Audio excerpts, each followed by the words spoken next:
Ethan Cole wiped the grease from his hands and stepped through the glass doors into the showroom. Every head turned. A Japanese woman in a tailored suit stood frozen at the center of the room, her security detail tense, her voice sharp with frustration as she spoke rapid Japanese. The sales manager stammered apologies he couldn't understand. The staff exchanged panicked looks. Then Ethan spoke, not in English, in perfect Japanese. The billionaire's eyes locked onto him. The room went silent. And in that moment, the poor mechanic everyone ignored became the only person in the building who mattered. But how did a broke single dad, working double shifts in a Los Angeles repair shop, learn to speak fluent Japanese? And what could he possibly say that would make a billionaire stop everything to listen to him? The answer will change everything you think you know about who deserves success. Before we get into this story, drop a comment telling me what city you're watching from. I want to see how far this story travels. And if you're new here, hit that subscribe button because you won't want to miss what happens next. The morning started the way every morning started for Ethan Cole. His alarm didn't wake him because he was already awake. He'd been awake since 4:30, staring at the ceiling of his daughter's bedroom, listening to her breathe. She was 7. Her name was Lily, and she was the only reason he got out of bed anymore. He slipped out quietly, careful not to wake her. The apartment was small, 1 bedroom. She got the bedroom. He got the couch. That's how it had been for 2 years, since the divorce, since Sarah left, since everything fell apart. The kitchen light buzzed when he flipped it on. Ethan opened the fridge. Half a gallon of milk, some eggs, bread that would last maybe 2 more days. He made Lily's lunch first. Peanut butter sandwich, an apple he'd bought on sale, a juice box. He wrapped it carefully and wrote her name on the bag in marker. Then he made himself instant coffee and drank it standing at the counter. His phone sat face down on the table. He didn't want to look at it. He knew what was there. 3 missed payment notifications, a text from his landlord, another from the electric company. He turned it over anyway. The screen lit up. Rent due in 5 days. He had half of it. Maybe. Ethan closed his eyes and pressed his palms against the counter. He was 38 years old. He worked 60 hours a week, and he was drowning. The shower water ran cold after 2 minutes. He finished quickly, dressed in his work clothes, faded jeans and a gray shirt with his name stitched on the pocket. Then he went back to Lily's room and knelt beside her bed. "Hey, sweetheart," he whispered. "Time to wake up." She stirred, rolled over, blinked up at him with sleepy eyes. "Is it morning already?" she asked. "Yeah, baby, it's morning." She sat up slowly, rubbing her eyes. Ethan handed her the clothes he'd laid out the night before. While she got dressed, he went back to the kitchen and poured her a bowl of cereal. She came out a few minutes later, her hair messy, her backpack dragging behind her. "Did you make my lunch?" she asked. "Of course I did." "With the juice box?" "With the juice box." She smiled. It was a small smile, but it was enough. Ethan watched her eat her cereal. She kicked her legs under the table, humming a song she'd learned at school. For just a moment, everything felt normal. "Daddy?" she said between bites. "Yeah?" "Are we still poor?" The question hit him like a fist. He set down his coffee cup. "Why are you asking that?" "Maddie at school said her mom said we're poor. She said that's why I don't have new shoes." Ethan looked down at her feet. Her sneakers were worn. The soles were coming apart. He'd tried to glue them back together last week. It hadn't worked. "Listen to me," he said, kneeling down in front of her. "We're not poor.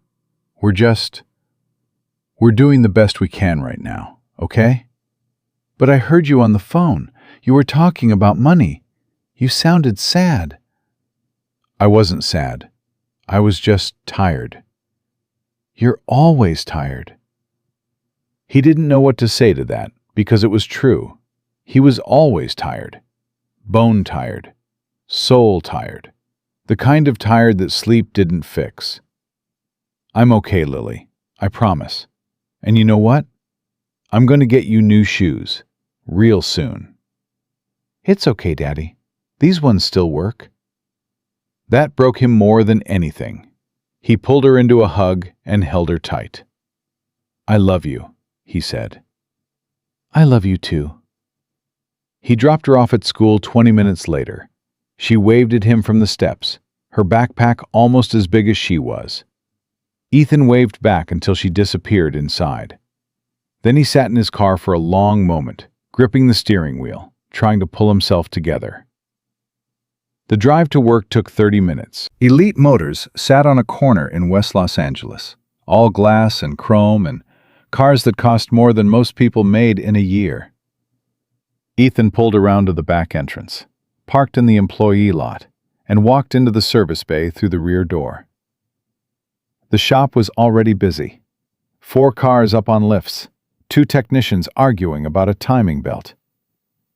Ethan clocked in, grabbed his toolbox, and went to his station. He had a BMW waiting. Oil change and brake inspection. Simple work. The kind of work nobody noticed, unless you messed it up. Cole! Ethan looked up. Derek Morrison, the service manager, stood in the doorway of his office. He was young, maybe 30. He wore a tie and expensive shoes, and he looked at Ethan the way most people looked at something stuck to the bottom of their shoe. Yeah? Corporate's sending someone today. Big inspection. I need you to stay out of sight. Out of sight? In the back. Don't come into the showroom. Don't talk to customers. Just do your work and stay invisible. Ethan felt his jaw tighten. I've been here 6 years, Derek. I know how to handle myself. I'm not asking, Cole. I'm telling you. You look like... Derek gestured vaguely at Ethan's appearance. Just stay in the shop. He walked away before Ethan could respond. Around him, the other techs kept their heads down. Nobody said anything. They never did. Ethan went back to work. He changed the oil. He checked the brakes. He tried not to think about Derek's words. You look like... Like what? Like someone who worked for a living? Like someone who couldn't afford dry cleaning? Like someone who didn't belong? By 10 o'clock, the showroom was buzzing. Ethan could hear it through the glass partition that separated the service bay from the sales floor. Voices, movement. Something was happening. He ignored it. He had another car to finish. A Mercedes. Transmission flush. Then he heard Japanese. Ethan froze, his wrench halfway to the bolt. The voice was female, sharp, urgent. She was speaking quickly, asking about something technical. Engine components, vintage parts. Something about airflow and pressure ratios. He straightened up slowly and looked through the glass. The showroom had gone quiet. Every salesperson stood in a loose circle around a woman in her 50s. She was elegant, expensive suit, perfect posture. 2 men in dark suits flanked her. Security. She held a folder in one hand, and she was speaking in rapid Japanese, pointing at papers, her frustration growing with every word. The sales staff smiled and nodded. They had no idea what she was saying. Does anyone here speak Japanese? She asked in English, her accent precise. Silence. Anyone? More silence. Derek stepped forward, his salesman's smile plastered on his face. Ma'am, I apologize for the confusion. If you could just explain in English what you're looking for, I'm sure we can help you. She stared at him. I have been explaining, in my language, for 10 minutes. You do not understand technical terms in English. You certainly do not understand them in Japanese.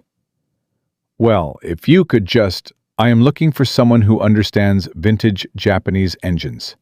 Specifically, a 1973 Nissan Skyline GTR, the KPG C110. I need someone who knows the S20 inline 6. Someone who understands dual overhead cams, triple carburetors, and the specific airflow dynamics of that era. Derek blinked. We can certainly look into... You cannot look into anything. You do not even know what I am saying.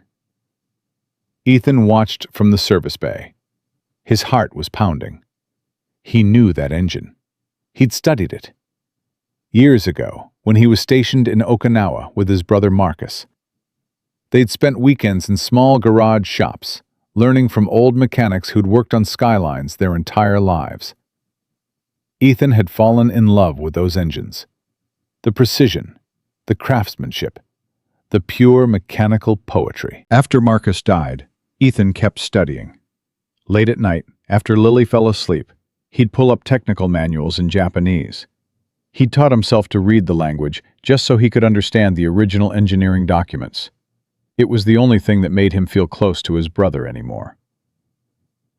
The woman in the showroom was turning to leave. Her security detail moved toward the door. Ethan looked down at his hands. Grease under his fingernails, oil stains on his shirt. He looked at Derek through the glass. Stay invisible. That's what Derek had said. Stay out of sight. But the woman was leaving, and nobody in that room knew what they were losing. Ethan set down his wrench. He wiped his hands on a rag. It didn't help much. Then he walked to the door that connected the service bay to the showroom. He pushed it open. Every head turned. The salespeople stared at him like he'd just walked in from another planet. Derek's face went red. Cole, what the hell are you... Ethan ignored him. He walked straight toward the woman. She stopped, one hand on the door handle, and looked at him. Her eyes were sharp, assessing. She saw his work clothes, his dirty hands, the name tag that said, Ethan. He stopped 3 feet away from her and bowed slightly. Not too deep, just enough to show respect. Then he spoke in Japanese. Excuse me, he said. I couldn't help but overhear. You're looking for information about the KPG C110 Skyline, the S20 engine. The woman's eyes widened. Behind Ethan, someone dropped something. It clattered on the showroom floor. Nobody moved. She responded in Japanese, her voice careful. You speak Japanese? Yes, not perfectly, but I understand engines, especially that one. She stepped away from the door. Her security detail tensed but didn't move. She studied Ethan's face like she was trying to solve a puzzle. What do you know about the S20? She asked in Japanese. Inline 6, 24 valves, dual overhead cams, triple Mikuni Solex carburetors. Originally designed for racing, Prince Motor Company developed it before the merger with Nissan. It's one of the most balanced, naturally aspirated engines ever built. She didn't smile, but something shifted in her expression. What about the common failure points? Carburetor synchronization. The 3 carbs need to be balanced perfectly, or you lose power and fuel efficiency. Also, the cylinder head gasket. It's thin. High compression means it fails if the engine overheats. And the oil pump. The original design had a weakness in the drive gear. It can strip if the oil gets too thick in cold weather. The woman took a step closer. She spoke faster now, testing him. What about the compression ratio? 8.5 to 1 in the early models, 9 to 1 in the racing variants. Valve timing? Aggressive. The intake opens early and closes late. That's why it breathes so well at high RPM, but struggles at idle. And the exhaust manifold design? 6 into 2 into 1. It's beautiful. The pulse timing is calculated to use exhaust pressure to help scavenge the cylinders. You get this sound when it's running right, like nothing else on Earth. The woman stopped. She looked at Ethan for a long moment. Then she glanced around the showroom at the salespeople, at Derek, at the fancy cars and the marble floors and the crystal chandeliers. When she looked back at Ethan, she switched to English. "What is your name?" "Ethan Cole." "And you work here?" "In the service bay. I'm a mechanic." "A mechanic." She said it like she was tasting the word. "And where did you learn Japanese?" "Okinawa. I was there for 3 years. My brother was stationed there. He was military. I went with him. We spent our free time in garage shops, learning. After he passed, I kept studying. It helped me feel close to him." The woman's expression softened just slightly. "I am sorry for your loss." "Thank you." She opened her folder and pulled out a photograph. It showed an engine, the S-20. But something was wrong with it. Ethan could see it even in the photo. The intake manifold was damaged. One of the carburetor throats was cracked. "This engine," she said, "is in my collection in Tokyo. My engineers cannot fix it. They cannot even diagnose the problem. Can you?" Ethan took the photo. He studied it closely. Then he pointed to a spot near the third carburetor. "Here, you see this discoloration? That's not carbon buildup. That's metal fatigue. The manifold is cracked internally. It's letting air leak into the intake tract. That's why your fuel mixture is off. And here," he pointed to another spot, "this mounting bracket is bent. Just slightly, but enough to misalign the carburetor float. That's why you're flooding at idle." The woman stared at him. Then she took out her phone and made a call. She spoke rapid Japanese. Ethan caught enough to understand. She was calling someone in Tokyo, telling them to check the exact spots he'd identified. She hung up and looked at Ethan again. "They will check and call me back. If you are correct—" She didn't finish the sentence. She didn't need to. Derek finally found his voice. "Ma'am, I apologize for the interruption. Cole, you need to get back to—" "Be quiet," the woman said.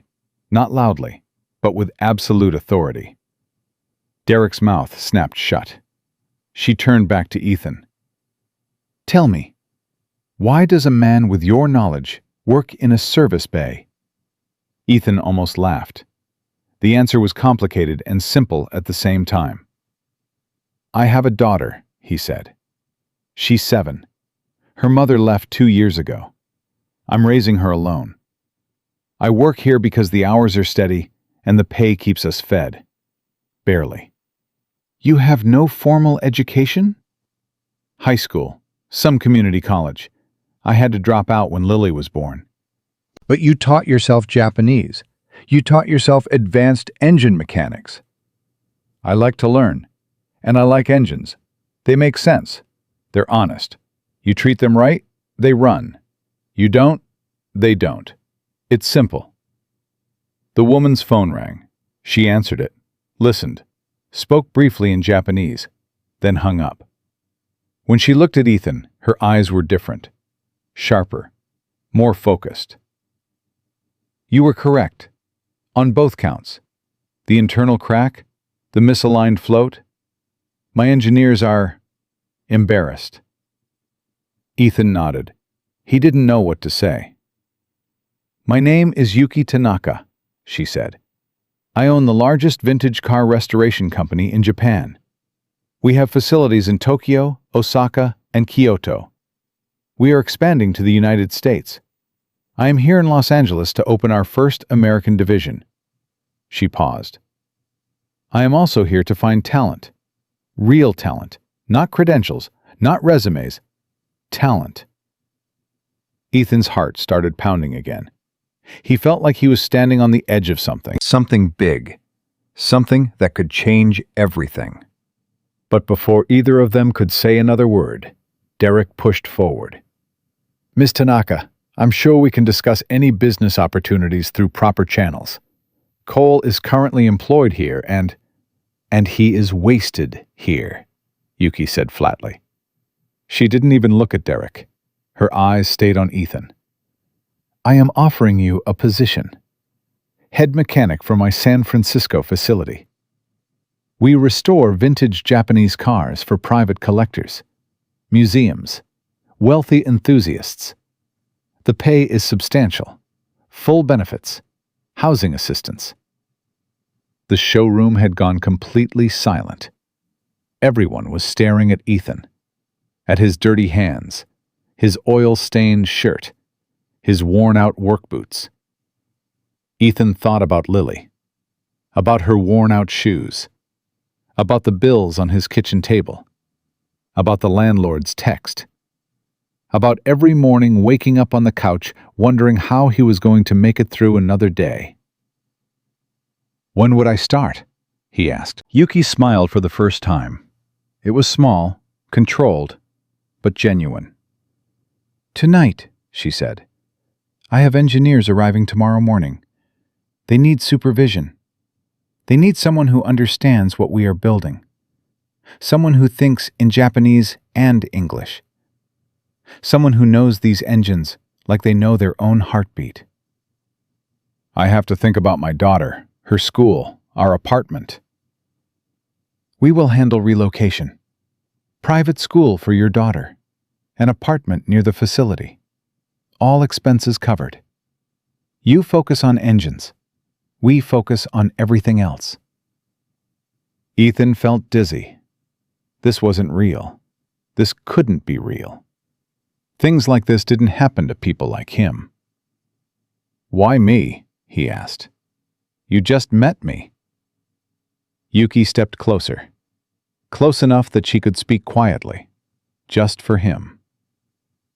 "Because when I walked into this building, everyone saw my clothes, my security, my money. They saw opportunity. They saw commissions. They saw what they could get from me." She glanced around at the sales staff. "But you? You saw an engine problem. You saw something broken that needed fixing. You walked into this room not because you wanted something from me. You walked in because you wanted to help. That is rare. That is valuable. That is the kind of person I need." Her phone buzzed. She glanced at it, then back at Ethan. "I have another meeting in 30 minutes. I need your answer now." Ethan thought about Lily waving at him from the school steps, about her asking if they were still poor, about her saying her old shoes still worked. He thought about Marcus, about learning Japanese just to feel close to him, about all those nights studying engine manuals when he should have been sleeping. He thought about Derek telling him to stay invisible. He looked at Yuki Tanaka, this woman who'd walked into a room full of people and seen him, really seen him. "Yes," he said. "I'll do it." Yuki nodded once, sharp, satisfied. "Good. My assistant will contact you within the hour with details. Be ready to leave tonight." She turned to leave, then stopped and looked back at Derek.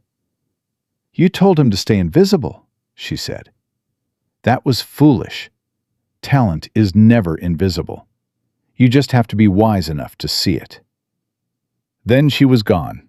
Her security detail followed. The glass doors closed behind them. Ethan stood in the middle of the showroom, grease still on his hands, his heart pounding so hard he thought it might break through his ribs. Derek stared at him. The sales staff stared at him. Everyone stared at him. And for the first time in 6 years, Ethan Cole smiled. The showroom stayed silent for exactly 3 seconds after Yuki Tanaka walked out. Then Derek exploded. "My office, now!" Ethan followed him across the showroom floor. Every salesperson watched them go. Nobody spoke. Derek slammed his office door hard enough to rattle the framed sales awards on the wall. "What the hell was that?" Derek's face had gone red. "I specifically told you to stay in the back, to stay invisible, and you march out there like you own the place?" She needed help. Nobody else could give it to her. That's not your job. Your job is to change oil and rotate tires and stay out of the way when important clients are here. She was leaving. You were letting a billionaire walk out the door because nobody could communicate with her? Derek jabbed a finger at Ethan's chest. You don't get to make those decisions. You're a mechanic. You work in the service bay. You don't speak to clients. You don't speak Japanese or Chinese or whatever the hell that was. You especially don't accept job offers in the middle of my showroom. It was Japanese, and I just did. You can't leave. You signed the contract. A contract that says I can quit with 2 weeks' notice. Check your own paperwork. Derek's jaw worked. Fine. Give your 2 weeks. But until then, you work every shift I tell you to work, starting tonight. Double shift. Inventory. Ethan almost laughed. I'm leaving tonight.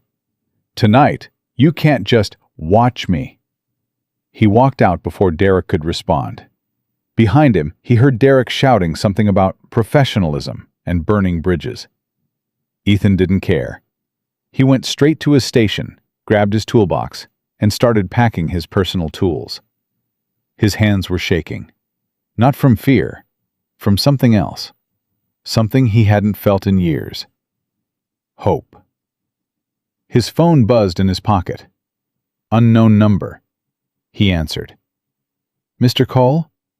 A woman's voice, professional, crisp.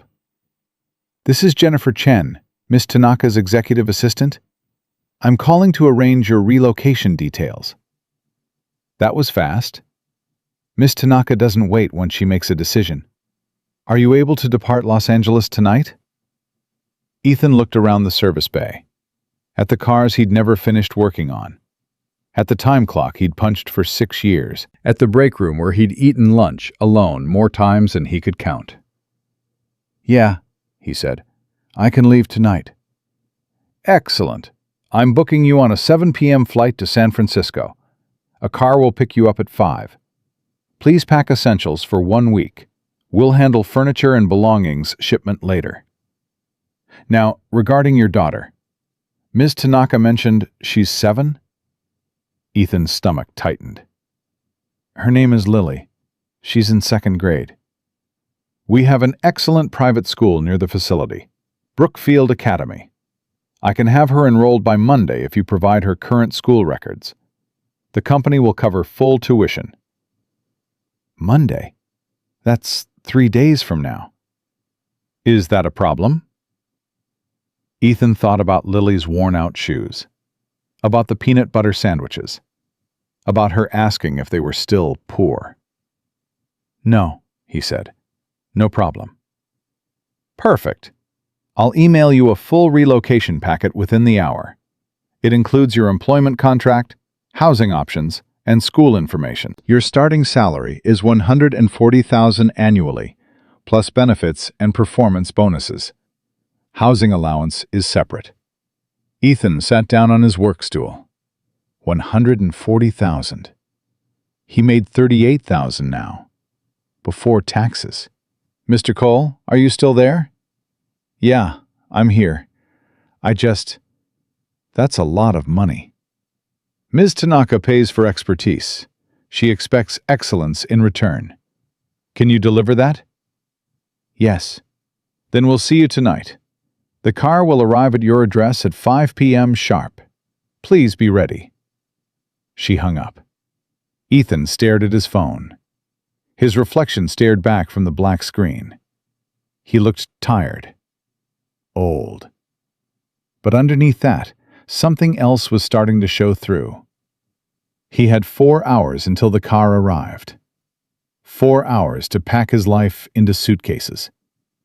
4 hours to figure out how to tell his 7-year-old daughter that everything was about to change. He clocked out early. Derek glared at him from across the showroom, but didn't say anything. Maybe he knew it wouldn't matter. Ethan drove home through Los Angeles traffic, his mind racing faster than the cars around him. The apartment looked different when he walked in. Smaller. Sadder. 2 years of barely hanging on showed in every corner. The couch where he slept, the kitchen table with the wobbly leg, the pile of bills he'd been avoiding.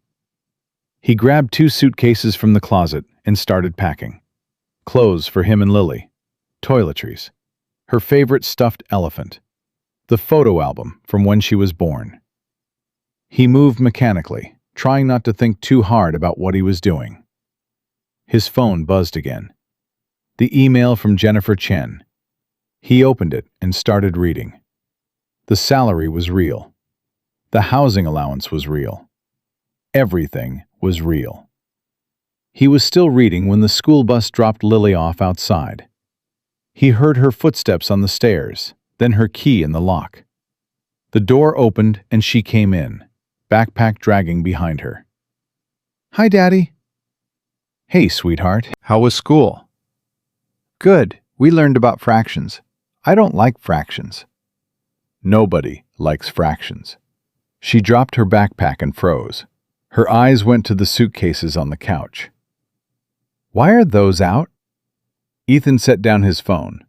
This was it, the conversation he'd been dreading.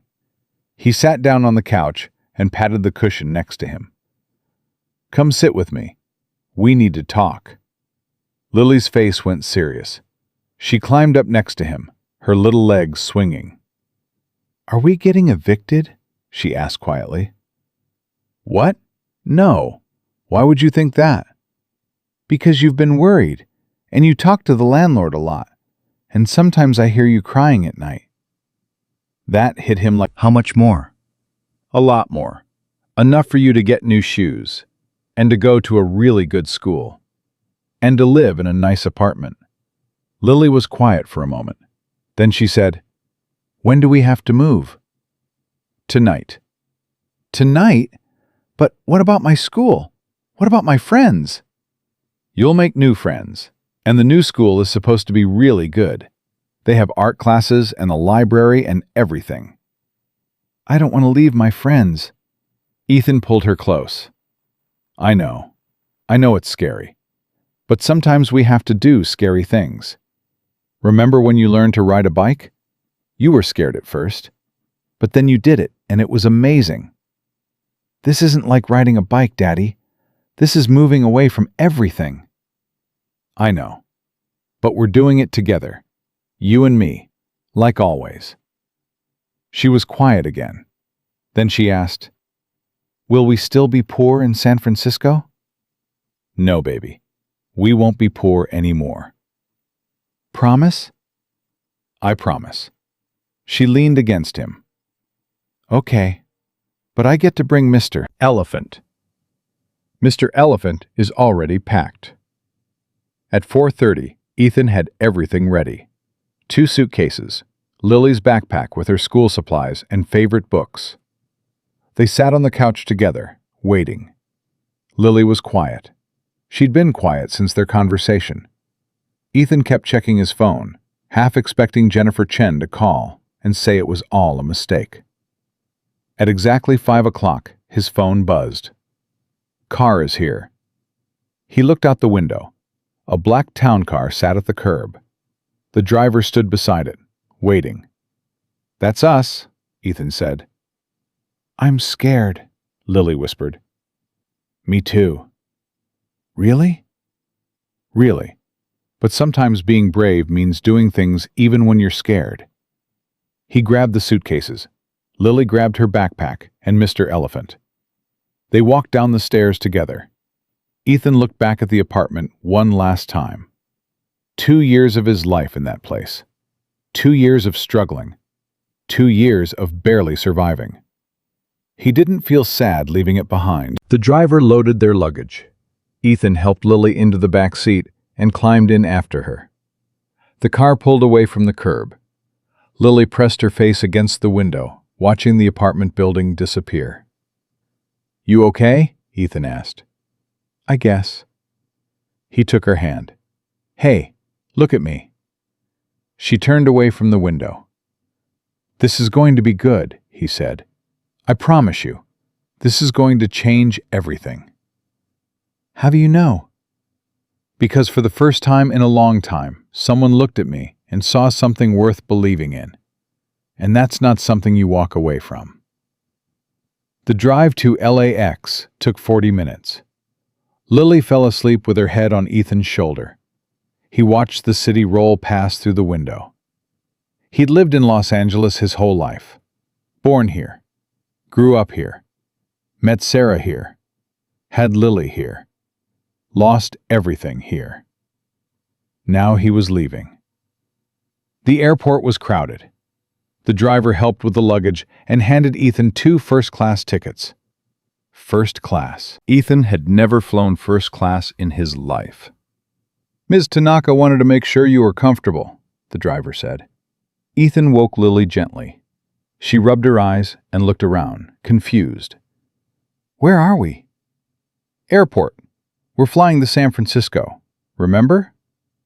"Oh, right." They checked in and went through security. Lily held Ethan's hand the whole time, her eyes wide, taking in everything. At the gate, she tugged on his sleeve. "Daddy?" "Yeah?" "What if the people in San Francisco don't like us?" "They will." "But what if they don't?" Ethan knelt down in front of her. "Listen to me. You know what I learned today? I learned that it doesn't matter if people like you or not. What matters is if you're good at what you do. If you work hard and you're kind and you do your best, the right people will see that. And those are the people who matter." "Is that what the Japanese lady saw in you?" "Yeah, I think so." "She must be really smart." "She is." They boarded early. First-class passengers only. The seats were huge, leather, with footrests and everything. Lily climbed into hers and immediately started playing with all the buttons. Ethan sat down next to her and closed his eyes. His whole body ached. 6 years of 12-hour shifts. 6 years of physical labor. 6 years of carrying everything alone. Maybe that was about to change. The flight took an hour. Lily fell asleep again before they even took off. Ethan stayed awake, staring out the window at the clouds below. Somewhere down there was his old life, his old apartment, his old job, his old self. Up here, 30,000 feet in the air, he was someone new. Someone a billionaire had chosen. Someone who spoke Japanese and understood engines and had value. Someone who wasn't invisible anymore. They landed in San Francisco just after 8. Another car waited at baggage claim. Another driver in a black suit. He loaded their luggage and drove them through the city. Ethan had been to San Francisco once before, years ago. It looked different now. Bigger, brighter, full of possibility. The car stopped in front of a building in the Marina District. Modern, clean, safe. The driver handed Ethan a key card. "Apartment 412. Ms. Tanaka had it furnished this afternoon. Basic furniture until you can select your own. I'll bring your luggage up." Ethan took the key card. His hands were shaking again. He helped Lily out of the car, and they walked into the building. The lobby had marble floors, real marble. There was a doorman, an actual doorman who smiled at them and said good evening. The elevator took them to the 4th floor.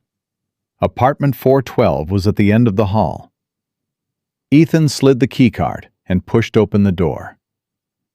The apartment was 3 times bigger than their old place. 2 bedrooms, a real kitchen, a living room with windows that looked out over the bay. Furniture had been arranged neatly. Everything was clean, new, perfect. Lily walked in slowly, her eyes huge. "This is ours?" "This is ours." "Which bedroom is mine?" "Whichever one you want." She ran to check them both, Mr. Elephant tucked under her arm. Ethan heard her gasp from one of the rooms. Daddy, this one has a window seat and bookshelves. He walked to the doorway. The room was painted a soft blue.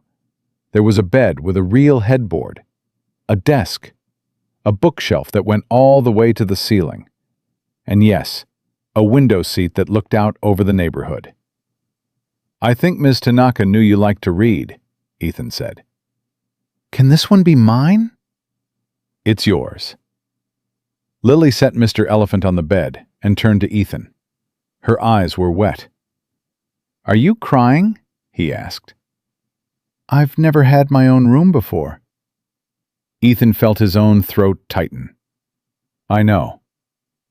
I've never had a window seat. "I know." She ran to him and wrapped her arms around his waist. Thank you, Daddy. He held her tight. "You don't have to thank me." Yes, I do.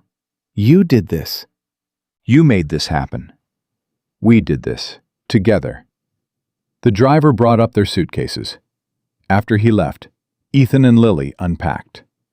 Her clothes went in the closet in her new room. Her books went on the new shelves. Mr. Elephant got a place of honor on the bed. Ethan's stuff went in the other bedroom. He sat on the edge of his bed, his own bed, with a real mattress and frame, and tried to process everything that had happened. This morning, he'd woken up on a couch in a tiny apartment, wondering how he'd pay rent. Tonight, he was sitting in a 2-bedroom apartment in San Francisco, with a salary that would change his daughter's life. All because he'd spoken Japanese to a stranger. All because he'd refused to stay invisible. His phone buzzed. A text from Jennifer Chen. "First day tomorrow, 8 a.m. sharp. Address attached. Good luck." Ethan looked at the address. The facility was 20 minutes away. Close enough that he could drop Lily at school and still get to work on time. Close enough that he could be home for dinner. Close enough that he could actually be a present father instead of an exhausted ghost working double shifts. He checked on Lily. She was already asleep in her new bed, Mr. Elephant tucked under her chin, a small smile on her face. Ethan stood in the doorway for a long moment, watching her breathe. "We made it," he whispered. "We actually made it." But even as he said it, doubt crept in. What if he couldn't do the job? What if Yuki Tanaka realized she'd made a mistake? What if he failed and they lost everything? He pushed the thoughts away. Tomorrow would come soon enough. Tomorrow, he'd find out if he was really good enough, if he really belonged in this new life. Tonight, he was just a father, watching his daughter sleep in her own room for the first time. And that was enough. Ethan's alarm went off at 6. He'd barely slept. Every time he closed his eyes, his mind raced with questions. What if the engineers didn't respect him? What if his Japanese wasn't good enough? What if Yuki Tanaka realized she'd made a terrible mistake hiring a mechanic with no formal credentials? He got up and showered. The water was hot, actually hot, not lukewarm after 2 minutes like the old apartment. He stood under the spray longer than he should have, trying to wash away the anxiety. When he came out, Lily was already awake, sitting at the kitchen counter in her pajamas. "You're up early," he said. "I couldn't sleep. Everything's different." "Different good or different bad?" "I don't know yet." Ethan made her breakfast. Real eggs, toast with butter, orange juice, not the cheap stuff. While she ate, he went over the school information Jennifer Chen had sent. Brookfield Academy. Lily would start Monday. 3 days to get settled. 3 days for Ethan to prove he deserved this job. "What if the kids at the new school don't like me?" Lily asked. "They'll like you. You always say that. Because it's always true. You're smart and funny and kind. What's not to like?" She poked at her eggs. What if I'm not smart enough? What if the new school is too hard? Ethan sat down across from her. Listen, you know what I'm doing today? Going to work? Going to work, where everyone knows more than me, where everyone has degrees and experience, and I'm just a guy who learned from manuals and garage shops. And you know what I'm going to do? What? My best. That's all I can do, my best. And that's all you have to do too. But what if our best isn't good enough? Then we try harder, but we don't give up. We never give up. Deal?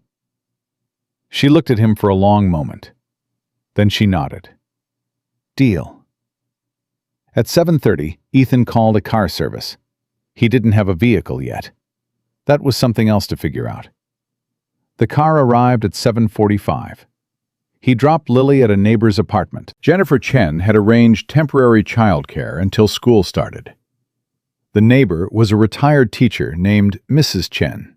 No relation. She smiled warmly and welcomed Lily inside. Don't worry about a thing, Mrs. Chen said. We'll have a wonderful day. Ethan hugged Lily. Be good. I'll pick you up after work. Good luck, Daddy. You too, sweetheart. The car took him across the city to an industrial area near the waterfront. The facility was enormous. A converted warehouse with floor-to-ceiling windows and the Tanaka Restoration logo in brushed steel above the entrance. Ethan got out and stared at the building. This was it. His new life. His new chance. He walked through the front doors into a reception area. Modern. Clean. A young woman at the desk looked up and smiled. You must be Mr. Cole. Miss Tanaka is expecting you. 3rd floor. Take the elevator on your right. Ethan rode the elevator up. His heart hammered against his ribs. The doors opened onto an open workspace. Engine parts hung on walls like art. Workstations were arranged in precise rows. Everything gleamed. Everything looked expensive. And standing in the center of it all was Yuki Tanaka, surrounded by 4 men in coveralls. They were speaking rapid Japanese, heated Japanese, arguing about something. Yuki saw Ethan and held up one hand. The men fell silent. Mr. Cole, you're early. Good. She gestured to the 4 men. These are your engineers, Takeshi, Hiro, Kenji, and Daichi. They arrived from Tokyo yesterday. They speak limited English. You will supervise their work and translate technical specifications. The 4 men looked at Ethan. Their expressions were hard to read. Not hostile, but not welcoming either. They saw his jeans, his work boots, the calluses on his hands. One of them, Takeshi, spoke in Japanese. This is the expert? He looks like a laborer. Ethan responded in Japanese without missing a beat. I am a laborer, but I'm also the person who diagnosed your manifold crack from a photograph. Takeshi's eyes widened slightly. The other 3 exchanged glances. Yuki's lips curved into the smallest smile. Good, you've introduced yourselves. Now let me show you why you're all here. She led them to the back of the warehouse. Behind a glass partition sat a car covered with a custom-fitted cloth. Yuki pulled the cloth away. Ethan's breath caught. It was a 1973 Nissan Skyline GTR. The KPGC 110. The same model they'd discussed yesterday. But this one was different. Someone had modified it. Badly. The engine bay was a mess of incorrect parts and amateur welding. This, Yuki said, is my father's car. He bought it new in Tokyo. He raced it. He loved it. Before he died, he made me promise to restore it to original specifications. But not just restore it. Make it perfect. Better than factory. A masterpiece. She turned to face all of them. I've spent 2 years looking for the right team to do this work. I've interviewed master mechanics from Japan, Germany, Italy. All of them fail to understand what I need. They see a car. I see my father's legacy. Her voice didn't waver, but something in her eyes did, just for a moment. The car was damaged in shipping to America. The previous owner tried to fix it himself. He destroyed much of the original work. Your job is to undo his damage and restore my father's vision. You have 6 weeks. Takeshi spoke up in Japanese.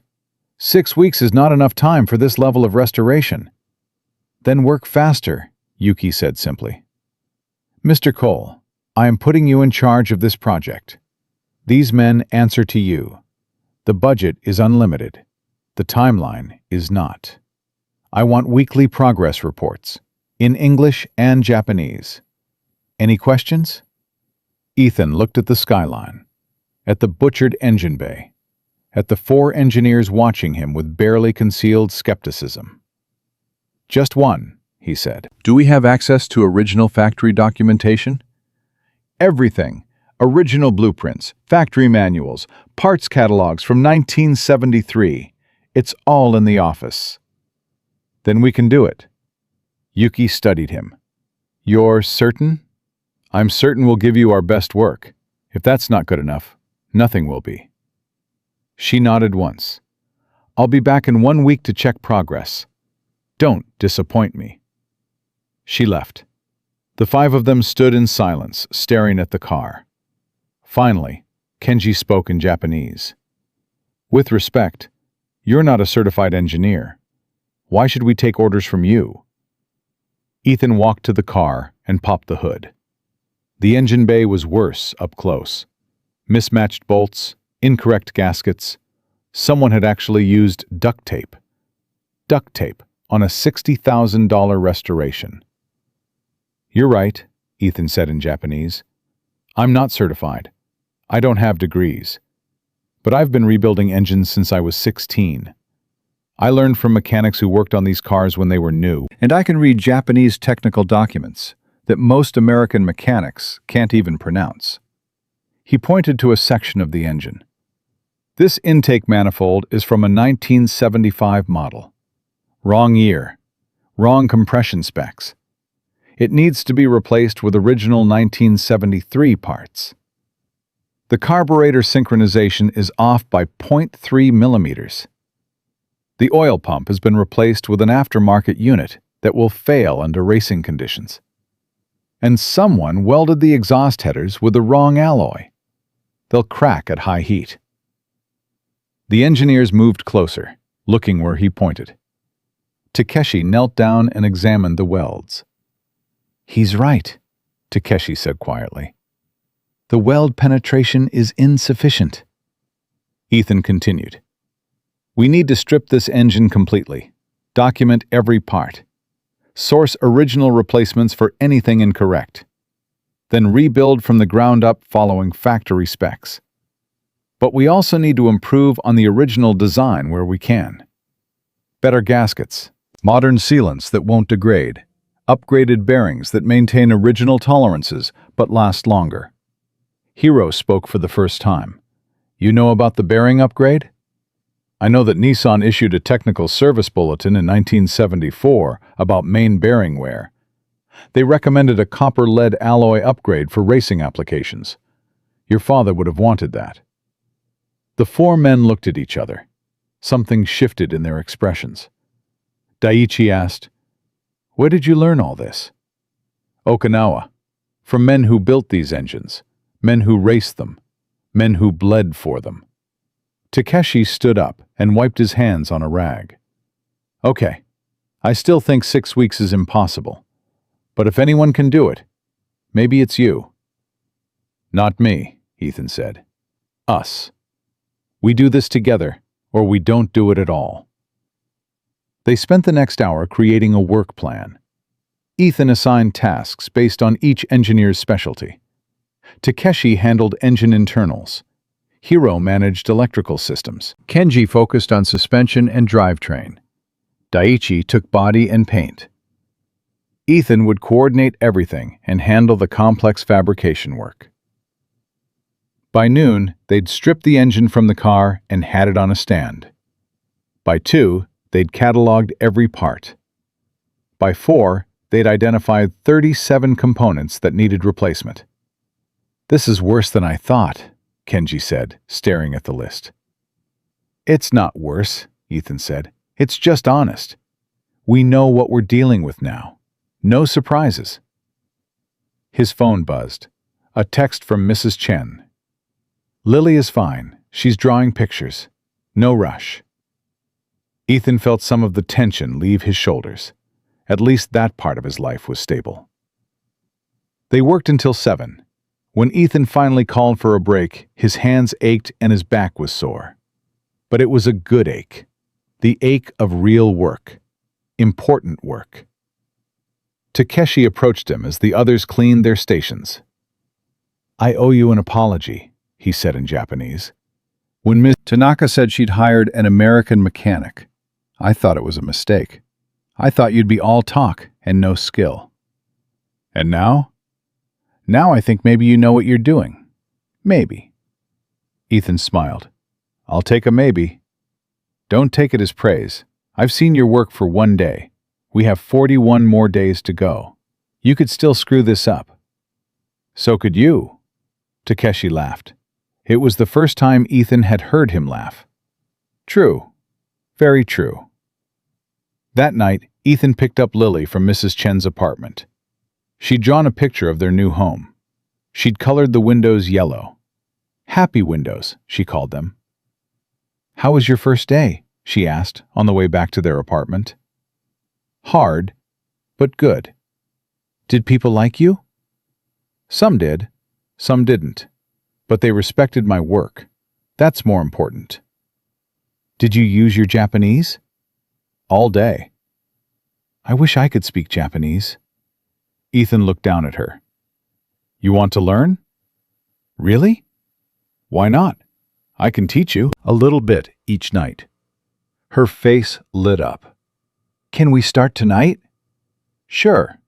First lesson, Ohayo gozaimasu. It means good morning. Ohayo gozaimasu. Close. Ohayo gozaimasu. Ohayo gozaimasu.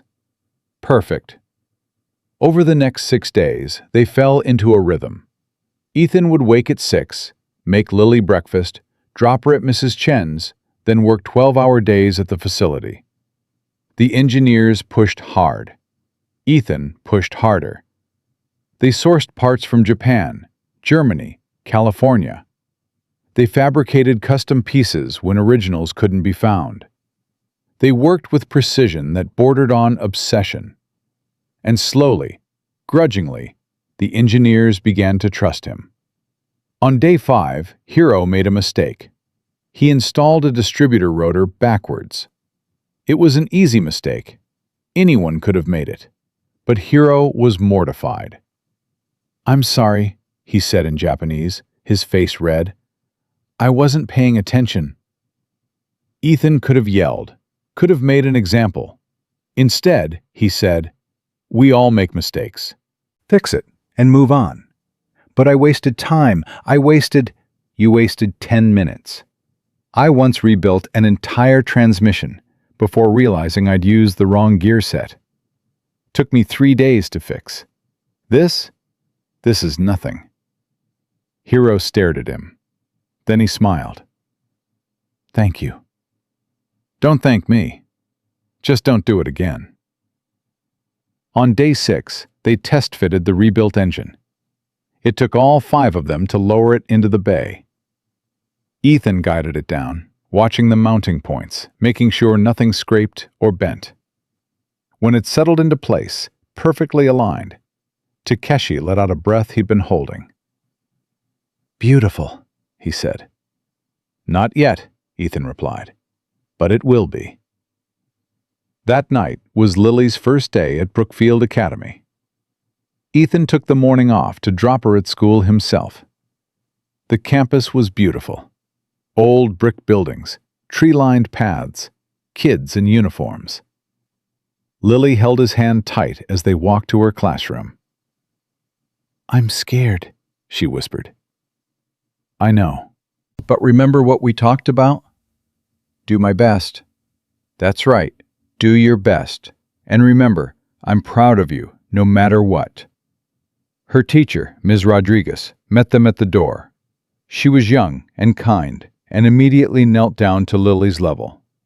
"You must be Lily. I've heard wonderful things about you. Would you like to meet your classmates?" Lily looked back at Ethan. He nodded. She let go of his hand and followed Ms. Rodriguez inside. Ethan stood in the hallway for a moment, watching through the window as Lily sat at a desk next to a girl with braids. They started talking. Lily smiled. His phone buzzed. "Takeshi, we have a problem with the carburetor mounting. Need you here." Ethan took one last look at his daughter. Then he turned and headed back to work. When he arrived, all 4 engineers were gathered around the engine bay. The problem was obvious. The original carburetor mounting brackets had corroded. They'd need to fabricate new ones, but the specifications had to be exact, or the synchronization would be off. "I can't find the original tolerance specs," Kenji said. "The factory manual doesn't list them." Ethan thought for a moment. Then he went to the office and pulled out a different manual. Not the factory service guide. The original assembly instructions from the Nissan factory floor. Written in Japanese, hand annotated by the engineers who'd built these engines 50 years ago. "Here," he said, pointing to a page. .08 millimeter clearance, measured at room temperature. Torque specs are here. And here's the critical part. The brackets need to be heat-treated after fabrication to prevent thermal expansion at operating temperature. Takeshi read over his shoulder. "Where did you learn to read assembly floor annotations?" "From a man named Suzuki-san. He worked the Nissan assembly line for 40 years. He taught me that the real knowledge isn't in the official manuals. It's in the notes the factory workers made for each other." The engineers were quiet for a moment. Then Daiichi said, "You really love these engines, don't you?" "Yeah," Ethan said. "I really do." "Why?" Ethan thought about his brother Marcus, about those garage shops in Okinawa, about late nights studying manuals after Lily fell asleep, about finding beauty in precision and purpose in complexity. "Because they're honest," he said finally. "You can't lie to an engine. You can't fake understanding. Either you know what you're doing or you don't. Either it runs or it doesn't. There's no politics, no prejudice, just pure mechanical truth." Takeshi nodded slowly. "I understand that." "Me too," Hiro said. They fabricated the new brackets that afternoon. Heat-treated them according to specs. Installed them with micrometer precision. When they test-fitted the carburetors, they aligned perfectly. That's when Ethan's phone rang. Jennifer Chen. "Mr. Cole, Miss Tanaka will be arriving tomorrow morning for her progress inspection. 9 a.m. sharp. She'll want to see the car and hear your status report. Will you be ready?" Ethan looked at the engine. Still partially disassembled. Still weeks from completion. But further along than anyone had expected. "We'll be ready," he said. After he hung up, Kenji asked, "Will we really be ready?" "We'll be as ready as we can be. The rest is up to Ms. Tanaka." That night, Ethan picked up Lily from school. She was practically bouncing. "How was it?" he asked. "Amazing! Ms. Rodriguez is so nice. And I made a friend. Her name is Sophie. She likes to read too. And we have a library, a real library with thousands of books. Can I get a library card?" "Of course you can." "And guess what? I told Sophie my dad speaks Japanese. She thought that was so cool." Ethan smiled. Yeah? Yeah, she asked if you could teach her, too. Maybe someday. They ate dinner together that night. Real dinner, not peanut butter sandwiches. Ethan had actually cooked. Pasta with vegetables, salad, garlic bread. They sat at their new table in their new apartment, and Lily talked about her day, and for the first time in 2 years, Ethan felt something he'd almost forgotten. Peace. But underneath it, tension hummed. Tomorrow, Yuki Tanaka would inspect their work. Tomorrow, she'd judge whether he deserved this job, this apartment, this life. Tomorrow would decide everything. Ethan barely slept that night. He lay in his bed staring at the ceiling, running through every detail of the restoration in his mind. The carburetor alignment, the manifold tolerances, the bearing clearances. Had they missed anything? Had he missed anything? At 5 a.m., he gave up trying to sleep. He got up, made coffee, and sat at the kitchen table reviewing his notes. The status report was ready. Pages of technical specifications, photos documenting each stage of work, a detailed timeline for the remaining 5 weeks. It was thorough, professional, everything Yuki Tanaka had asked for. But was it good enough? Lily found him at 6, hunched over his laptop. "You're up early," she said, rubbing her eyes. "Couldn't sleep." "Are you nervous about today?" "Yeah." "What happens if she doesn't like your work?" Ethan closed his laptop. "Then I'll have to do better." "But what if you can't? What if we have to leave?" He saw the fear in her eyes. She'd just started settling in, just made her first friend, just started feeling safe again. "We're not going to leave," he said. "I promise you." "You can't promise that." "Yes, I can. Because no matter what happens today, I know I did my best work. And if my best isn't good enough for this job, then it's not the right job for us." "But I like it here." "I know, sweetheart. I like it here too." He dropped Lily at school at 7:30. She hugged him extra tight before getting out of the car. "Good luck, Daddy." "Thanks, baby." "Remember, do your best." "I will." He arrived at the facility at 8. The engineers were already there, all 4 of them. They'd come in early to clean the workspace. Every tool was organized. Every surface was spotless. The skyline sat under the glass partition like a patient on an operating table, partially disassembled but carefully documented. "You didn't have to come in early," Ethan said. Takeshi shrugged. "We want to make a good impression too." "This reflects on all of us," Hiro added, "not just you." At 8:50, Jennifer Chen arrived. She walked through the space, checking details, taking notes. She stopped at the skyline and studied it for a long moment. "Ms. Tanaka will be here in 10 minutes, she said. "She'll want to see the engine first. Then she'll want your full report. She'll have questions. Many questions. Answer honestly. She values honesty above all else." "Understood," Ethan said. Jennifer looked at him. "For what it's worth, I've worked for Ms. Tanaka for 8 years. I've never seen her make a hiring decision this quickly. She sees something in you. Don't make her regret it." At exactly 9 o'clock, Yuki Tanaka walked through the doors. She wore a different suit, charcoal gray, perfect tailoring. Her expression was unreadable. 2 assistants followed her, carrying tablets and cameras. "Mr. Cole," she said, "show me what you've accomplished." Ethan led her to the skyline. The engineers stood at attention, nervous energy radiating from them. Ethan gestured to the engine bay. "We've completed the teardown and documentation phase. Every component has been cataloged, measured, and assessed. We identified 37 parts requiring replacement and 12 requiring fabrication." He handed her a tablet with photos. She scrolled through them slowly. "The previous owner's modifications were worse than we initially thought," He used incorrect fasteners, wrong year components, and improper welding techniques. We've sourced original replacements for most parts.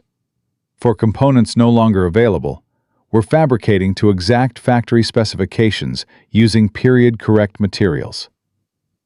Yuki looked at the engine. "Show me the manifold."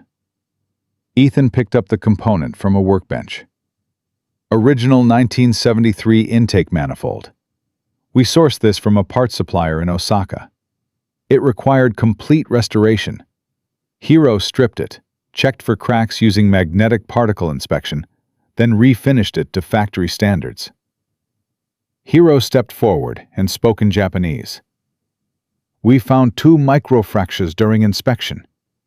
We repaired them using the original aluminum alloy and heat treatment process. The manifold is now structurally sound and within 0.05 millimeters of factory specifications." Yuki examined the manifold closely. She ran her fingers along the surface, checking the finish. Then she set it down and turned to Kenji. "The suspension?" she asked in Japanese. Kenji swallowed nervously.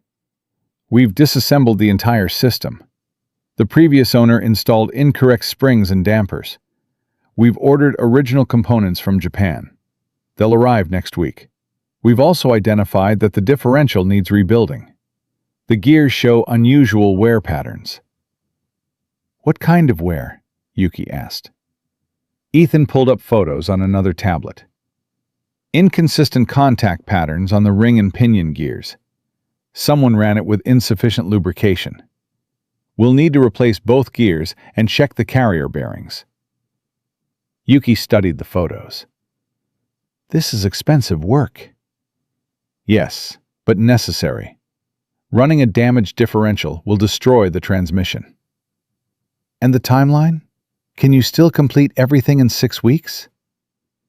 The room went quiet. All eyes turned to Ethan. This was the moment. The truth that could cost him everything. "No," he said. Yuki's expression didn't change. "No?" "Not if we do it right. We could rush it. We could take shortcuts. We could have it running in 6 weeks. But it wouldn't be the restoration your father deserves. It would be another amateur job, covering up problems instead of fixing them." "I gave you a deadline." "I know. And I'm telling you we need more time. 8 weeks minimum. Maybe 9 if we encounter additional issues." One of Yuki's assistants whispered something to her in Japanese. She held up a hand, silencing him. Her eyes never left Ethan's face. "You're asking for more time on your first week?"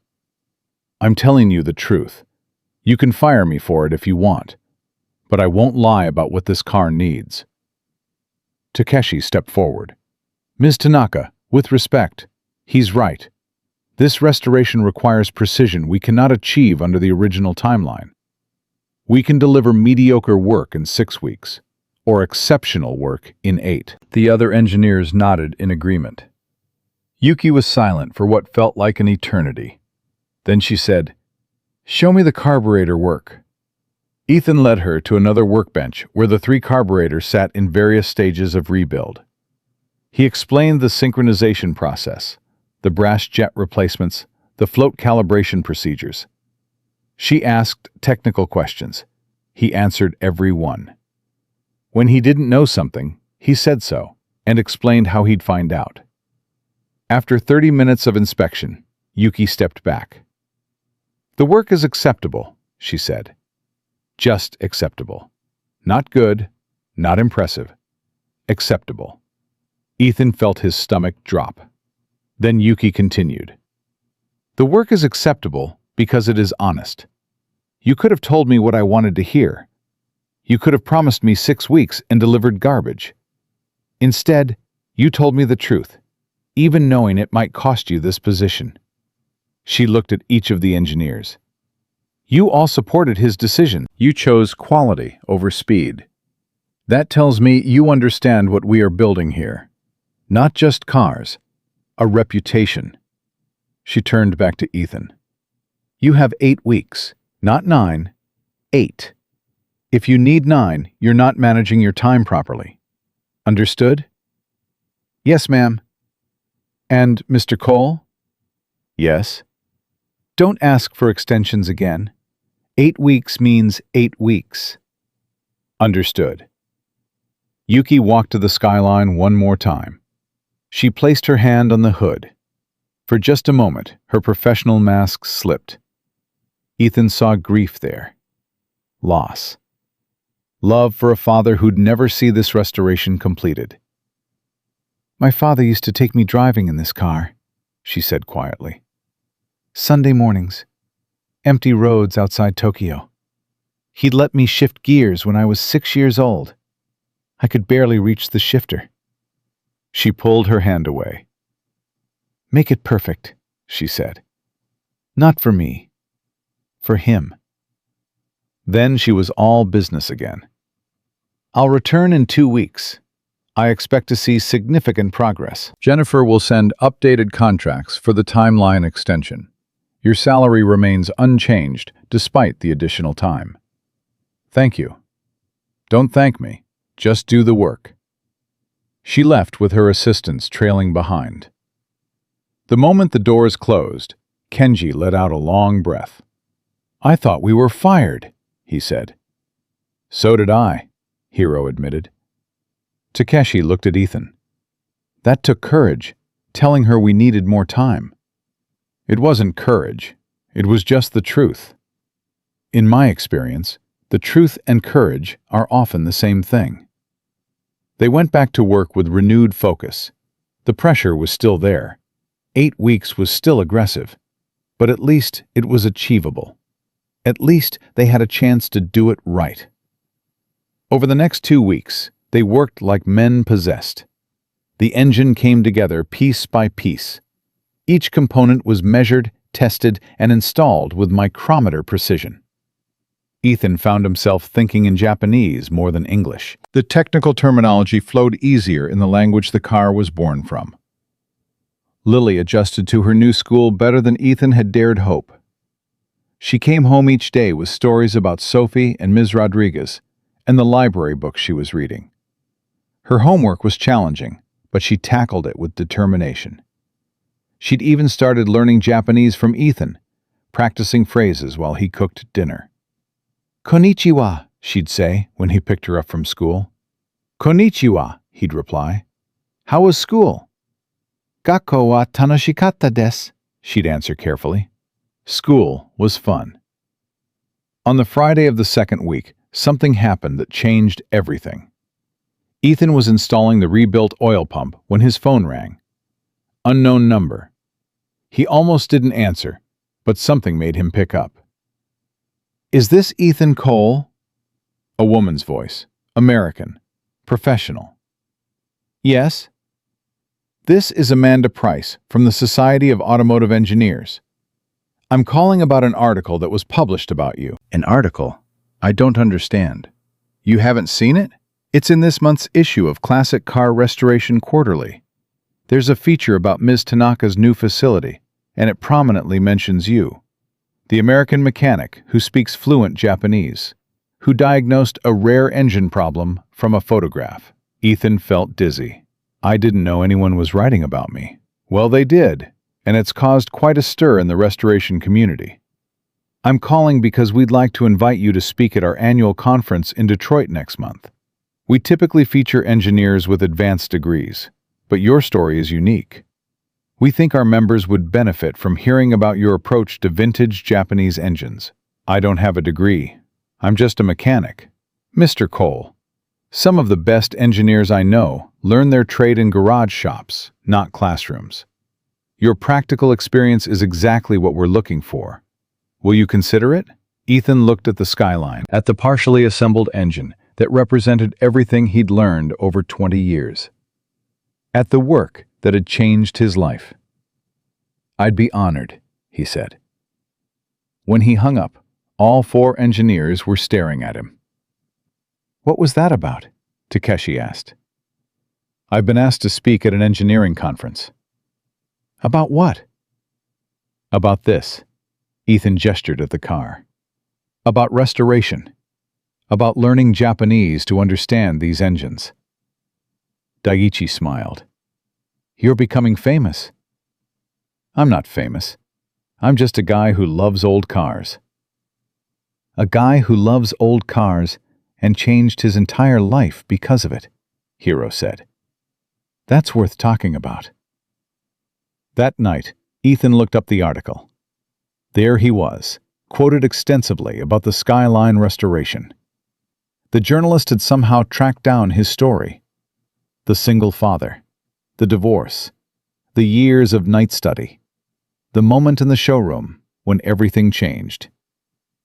At the end of the article was a quote from Yuki Tanaka. I have worked with certified engineers from the world's top universities, but Mr. Cole possesses something more valuable than credentials. He possesses passion informed by discipline. That combination is rare. It is precious. It is the foundation upon which great work is built. Ethan read the quote 3 times. Then he showed it to Lily. That's you, Daddy. She's talking about you. Yeah. Are you happy? He thought about the question. Was he happy? 6 weeks ago, he'd been sleeping on a couch, drowning in debt, invisible to everyone around him. Now he was rebuilding a priceless car for a billionaire who valued his opinion. He had an apartment with 2 bedrooms. His daughter had her own room and new shoes and a good school.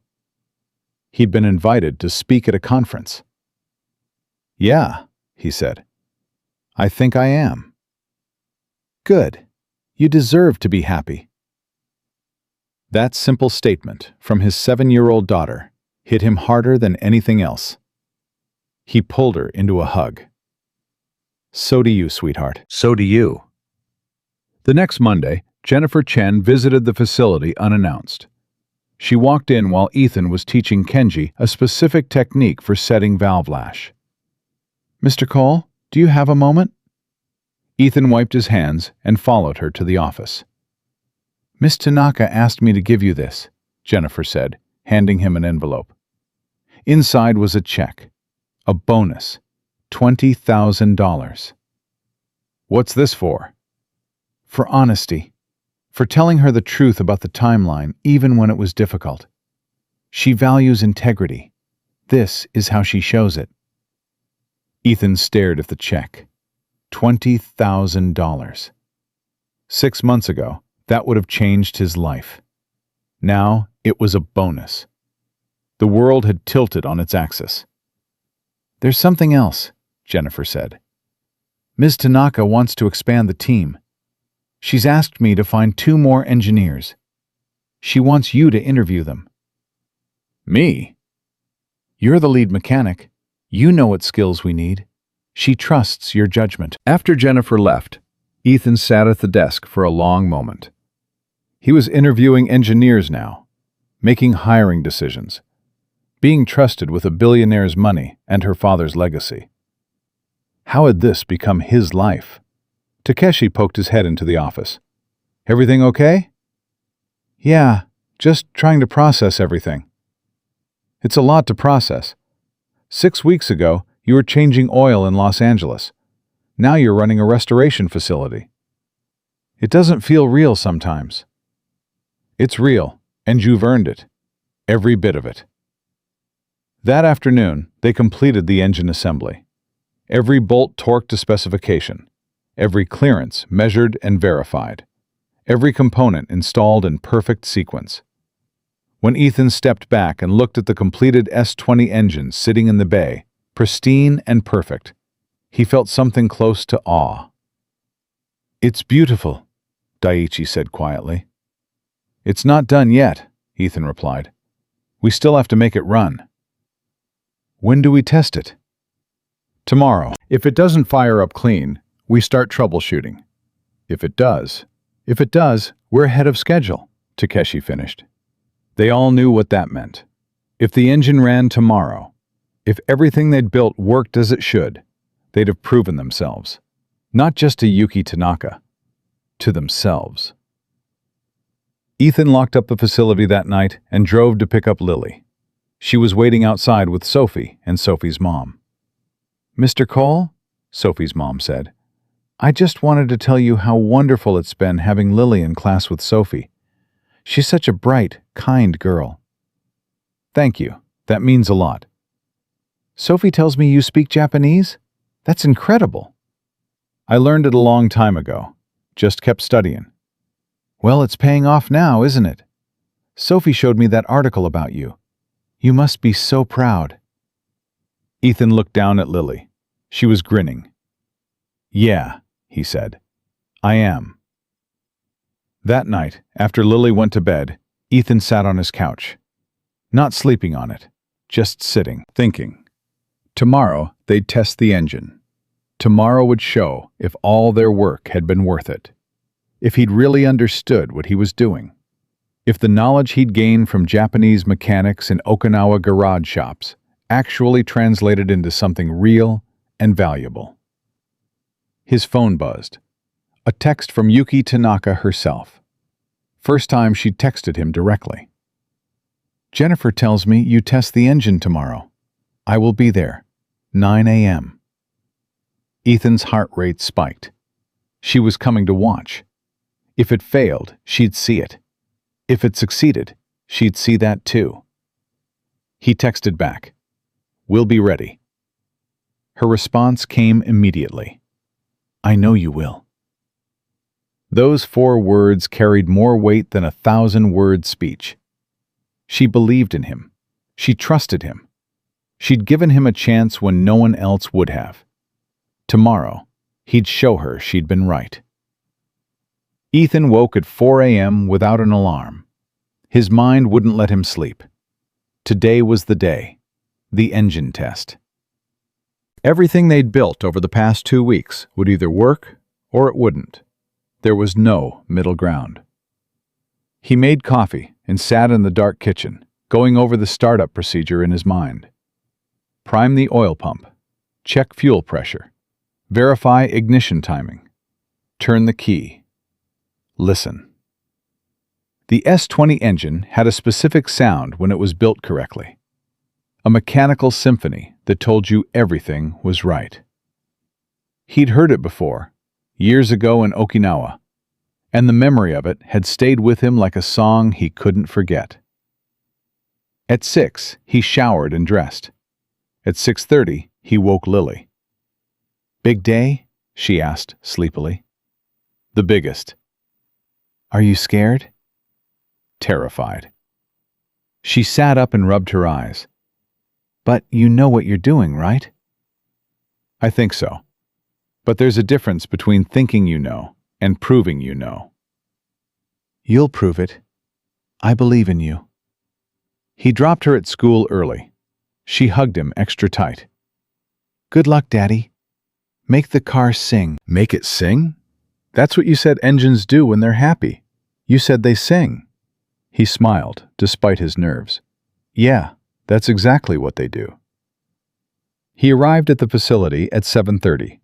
All 4 engineers were already there. They'd come in even earlier than him. Takeshi was checking fluid levels. Hiro was verifying electrical connections. Kenji was examining the exhaust system one more time. Daiichi was cleaning the glass partition so Yuki would have a clear view. "Couldn't sleep either?" Ethan asked. "Not a chance," Takeshi said. "This engine represents everything we are. If it fails, we all fail." "It won't fail." "How can you be so sure?" Ethan walked to the skyline and placed his hand on the hood. "Because we built it right. Every measurement, every torque spec, every clearance. We didn't cut corners. We didn't rush. We did it the way it was meant to be done." "And if something goes wrong anyway?" "Then we fix it. That's what mechanics do. We fix things." At 8:30, they rolled the skyline out from behind the glass partition to the center of the workspace. The engine gleamed under the lights. Chrome and aluminum and precision engineering. It looked like art, like something that belonged in a museum. At 8:50, Jennifer Chen arrived with 2 videographers and a photographer. She positioned them at strategic angles. Miss Tanaka wants this documented, she explained. Success or failure. She believes in transparency.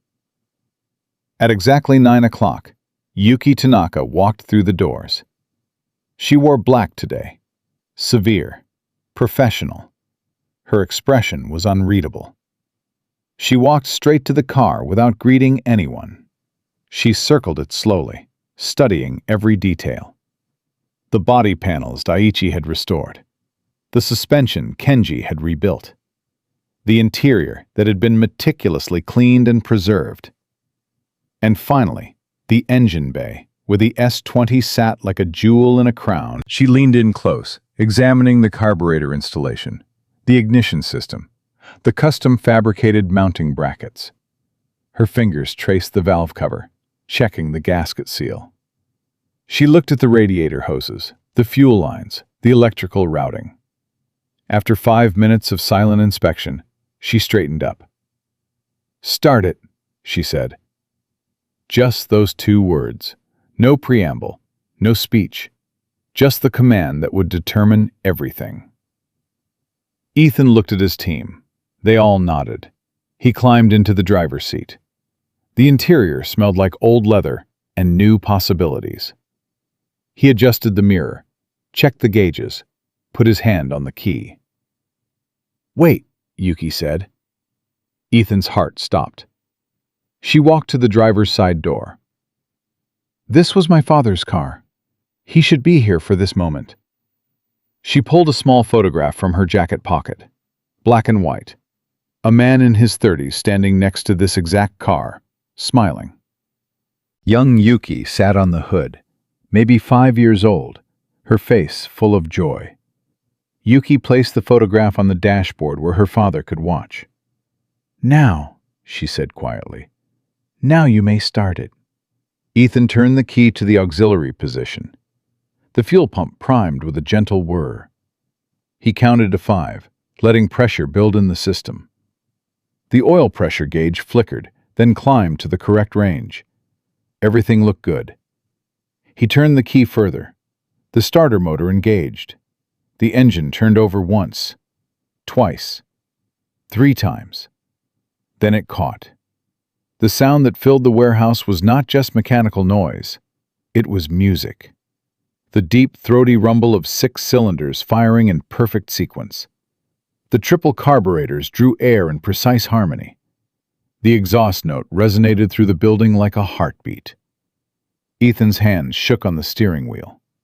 He adjusted the choke slightly, bringing the idle down to exactly 700 RPM, factory specification. The engine settled into a steady rhythm, smooth as silk, powerful as thunder. Behind him, he heard Hiro let out a breath he'd been holding. Kenji made a sound that was half laugh, half sob. Takeshi stood with his arms crossed, a huge grin on his face. Yuki walked slowly around the car, listening. She stopped at the exhaust pipe and closed her eyes. The sound washed over her. Pure. Perfect. Exactly as her father would have heard it 50 years ago. Ethan let the engine warm up for 2 minutes. Then he gave it a gentle throttle blip. The response was immediate. Clean. No hesitation. No misfires. Just pure, linear power delivery. He blipped the throttle again, higher this time. The carburetors synchronized perfectly. The engine sang up to 3,000 RPM and backed down without a single stumble. Takeshi walked to the engine bay with a timing light. He checked the ignition advance. Perfect. Kenji examined the exhaust gases. Clean burn. No smoke.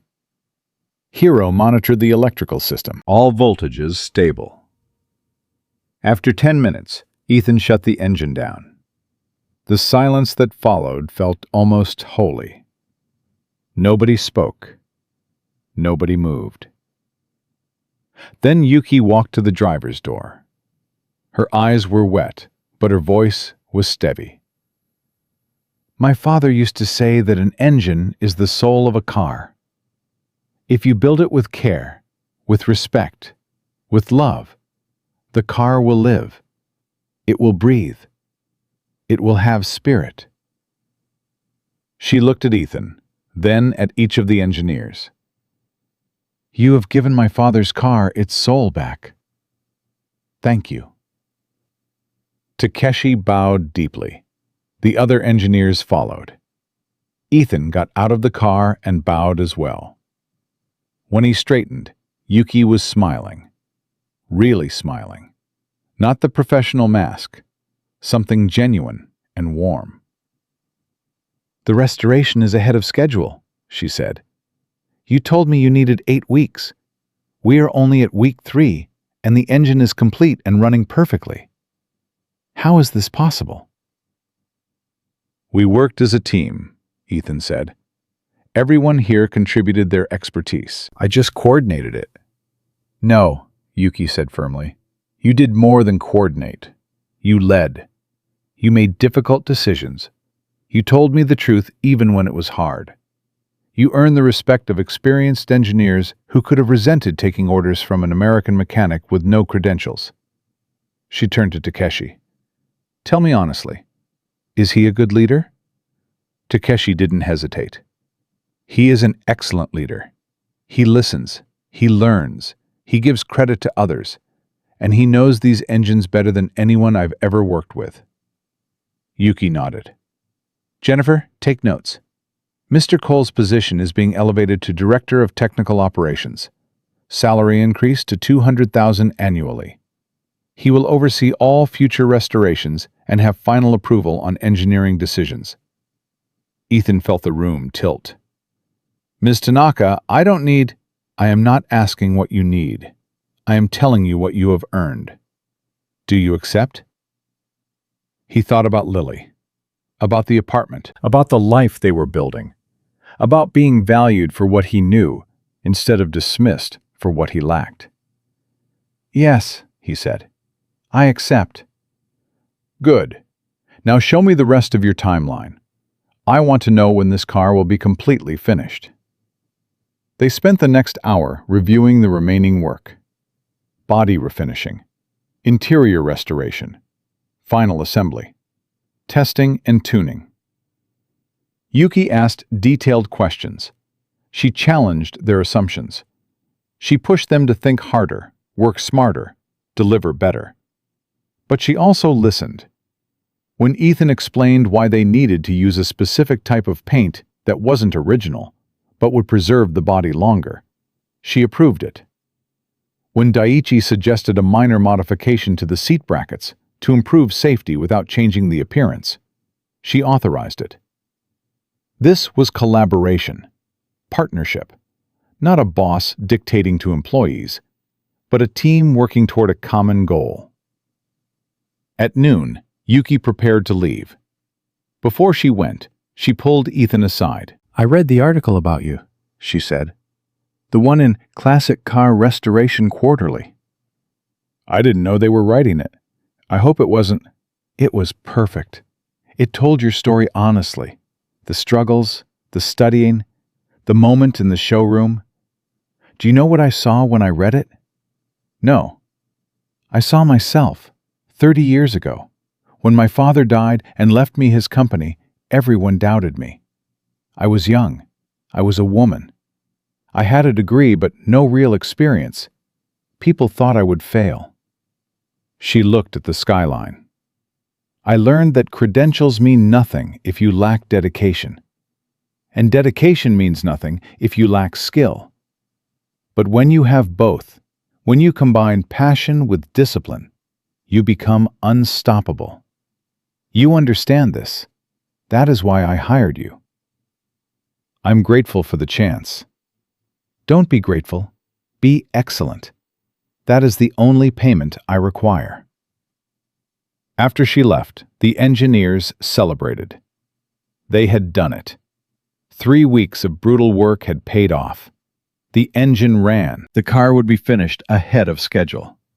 They had proven themselves. That night, Ethan picked up Lily from school. She could tell immediately that something had changed. What happened? She asked. The engine worked. It ran perfectly. I knew it would.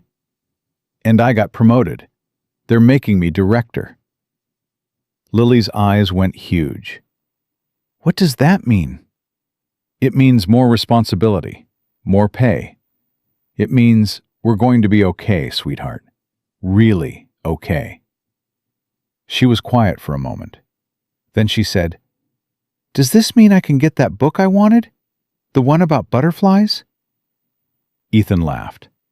After everything that had happened, after all the money and titles and recognition, his daughter wanted a book about butterflies. "Yes," he said. "You can get the book. You can get 10 books." I only want one, but thank you. Over the next 5 weeks, the restoration continued. The body was stripped, repaired, and refinished in the original color. The interior was restored with materials sourced from Japan. Every detail was attended to with the same precision that had gone into the engine. Ethan interviewed and hired 2 more engineers. Both were older than him. Both had impressive credentials. Both deferred to his expertise without hesitation because they recognized real knowledge when they saw it. The conference invitation in Detroit came and went. Ethan flew out for 2 days, gave his presentation to a room full of engineers, and received a standing ovation. People lined up afterward to shake his hand and ask questions. He felt like an imposter at first, but then he remembered something Yuki had told him. Excellence doesn't require permission. It just requires work. He returned to San Francisco and threw himself back into the skyline restoration. Week 7 brought unexpected challenges. A crack in the transmission housing that required expert welding. A section of floor pan that needed replacement. But the team handled each problem methodically, professionally, perfectly. On the morning of Week 8, Day 56, they were done. The skyline sat in the center of the facility, complete and perfect. The paint gleamed. The chrome sparkled. The interior looked showroom fresh. And under the hood, the S-20 engine waited patiently to sing its song again. Yuki arrived for the final inspection with an entourage. Journalists, photographers, board members from her company. She walked around the car in silence, examining every inch. She opened the door and sat in the driver's seat, her hands on the steering wheel where her father's hands had been. "Tell me about the choices you made," she said. Ethan walked her through every decision, the paint formula, the interior materials, the suspension tuning, the brake upgrades. She listened intently, asking occasional questions, nodding at the answers. Finally, she said, "Start it." Ethan leaned through the window and turned the key. The engine fired immediately, settling into that perfect idle they'd achieved on day 1. Yuki closed her eyes and listened. A single tear ran down her cheek. She shut off the engine and got out of the car. "It is exactly as I remember it," she said quietly. "Exactly as it sounded when my father drove me to school. When he let me shift gears on Sunday mornings. When he told me that machines were honest, and if you treated them with respect, they would never lie to you." She looked at Ethan and the assembled team. "You have restored more than a car. You have restored my memories. You have brought my father back to me, if only for a moment. There is no payment that can match that value." She signaled to Jennifer, who brought forward 5 envelopes. "These are bonuses for each of you. They represent my gratitude and my respect. You have created something beautiful, something important, something that will last." Ethan opened his envelope later, in private. The check inside was for $50,000. He stared at it, unable to process the number. 6 months ago, he was counting pennies for gas money. Now, he was holding a check that represented more than he'd made in 2 years at his old job. But it wasn't really about the money. It was about what the money represented. Recognition, respect, value. The launch event was held 2 weeks later at an exclusive car show in Monterey. The skyline was displayed prominently, surrounded by million-dollar classics and modern supercars. But it drew the biggest crowd. People stood 3 deep to see it, to hear the story of its restoration, to understand how a team led by a self-taught mechanic had brought it back to perfection. Ethan stood with Lily, watching people admire their work. She held his hand tight, wearing a new dress for the occasion. She looked proud, happy, confident in a way she never had before. "Daddy," she said. "Yeah?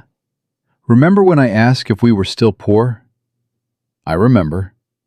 We're not poor anymore, are we?" "No, sweetheart, we're not poor anymore. But even if we were, it would be okay, because we have each other, right?" Ethan knelt down and looked his daughter in the eyes. "That's exactly right. The money is nice, the job is good, but none of it matters as much as having you. You're the reason I did all of this. You're the reason I kept going when things were hard. You're my why." She hugged him tight. Over her shoulder, Ethan saw Yuki watching them from across the room. She raised her glass slightly in acknowledgement. He nodded back. A journalist approached, asking for an interview. Then another. Then a collector asking if Ethan did private restoration work. Then an executive from a major automotive company asking if he'd consider consulting on a project. The offers kept coming. The opportunities multiplied. Within a month, Ethan had more work than he could handle. Within 2 months, Yuki was expanding the facility and hiring more staff. Within 3 months, they were booked solid for 2 years. But every evening, no matter how busy the day had been, Ethan left work at 5. He picked up Lily from school. They had dinner together. They practiced Japanese. They read books. They talked about their days. Because he'd learned something important through all of this. Success wasn't measured by money or titles or recognition. It was measured by moments, by being present for the people who mattered, by remembering why you worked hard in the first place. 6 months after that first day in the Los Angeles showroom, Ethan received an email from Derek Morrison, his old manager. It was brief. "I saw the article about you. Congratulations on your success. I should have treated you better. I'm sorry." Ethan read it twice, then deleted it. There was no anger, no satisfaction, just a quiet understanding that some people saw value only after everyone else did. And those people didn't deserve his energy. He'd rather spend that energy on Lily, on his team, on building beautiful things with people who understood what really mattered. A year after the skyline restoration, Yuki called Ethan into her office. "I'm opening facilities in New York and Miami," she said. "I need someone to oversee technical operations across all 3 locations. Someone who understands not just engines, but people. Someone who can lead teams and maintain quality and represent what this company stands for." "You're offering me another promotion." "I'm offering you a partnership. 20% equity in the American operations. Full authority over hiring, training, and technical standards. And a salary that reflects the value you bring." Ethan thought about the trajectory of his life.